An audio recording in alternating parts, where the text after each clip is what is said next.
Assalamualaikum warahmatullahi wabarakatuh. Saya Putri Yuli Astri dari Pendidikan IPS 2 Stambuk 2018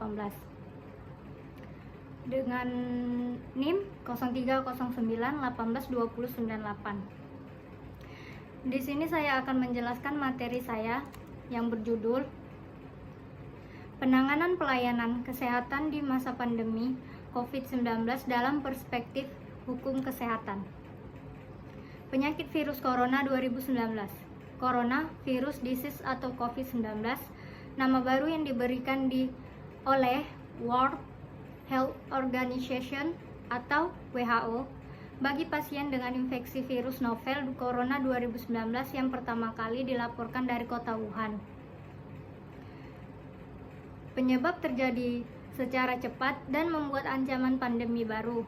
Pada tanggal 10 Januari 2020, etiologi penyakit ini diketahui pasti, yaitu dengan termasuk dalam virus ribonucleic acid atau RNA, yaitu virus corona jenis baru, beta corona virus, dan satu kelompok dengan virus corona penyebab severe acute respiratory syndrome atau SARS, dan middle age respiratory syndrome atau MERS-CoV. Selanjutnya, diagnosis ditegakkan dengan risiko perjalanan dari Wuhan atau negara terjangkit dalam kurun waktu hanya 14 hari, disertai gejala infeksi saluran nafas atas atau bawah, disertai bukti laboratorium pemeriksaan real time polymerase chain reaction atau RT-PCR COVID-19. Bahan pemeriksaan dapat berupa swab tenggorokan, sputum, dan bronchoalveolar lavage atau BAL. Hingga saat ini belum ada antivirus dan vaksin spesifik sehingga diberikan terapi suportif sesuai dengan derajat penyakit. Penyebaran penyakit diketahui melalui droplet dan kontak dengan droplet. Prognosis pasien sesuai derajat penyakit. Derajat ringan berupa infeksi saluran nafas atas umumnya prognosis baik, tetapi bila terdapat acute respiratory distress syndrome atau ARDS, prognosis menjadi buruk, terutama bila disertai komorbid.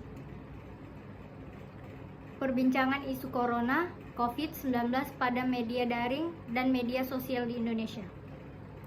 Informasi dan pemberitaan tentang pandemi corona COVID-19 bersifat sangat global dan masif, termasuk penyebaran informasi dan berita yang bersifat hoax.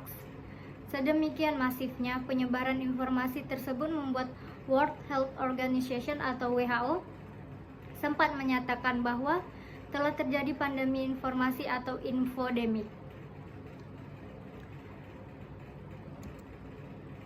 Demikian pula halnya di Indonesia.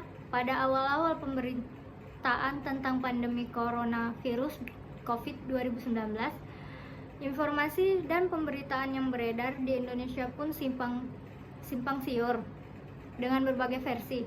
Situasi penuh ketidakpastian yang memunculkan sikap sentimen negatif, positif, dan netral pun tidak dapat dikendalikan, terutama saat perbincangan tersebut hadir di media daring online maupun media sosial.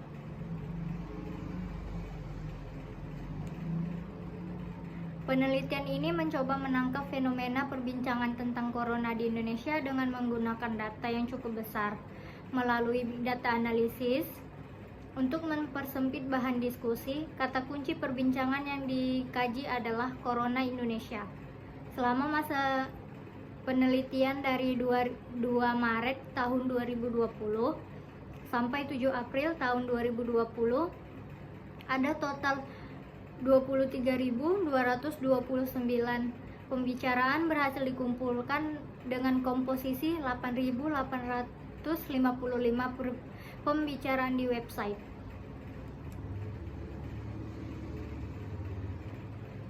Begitu saja penjelasan dari saya.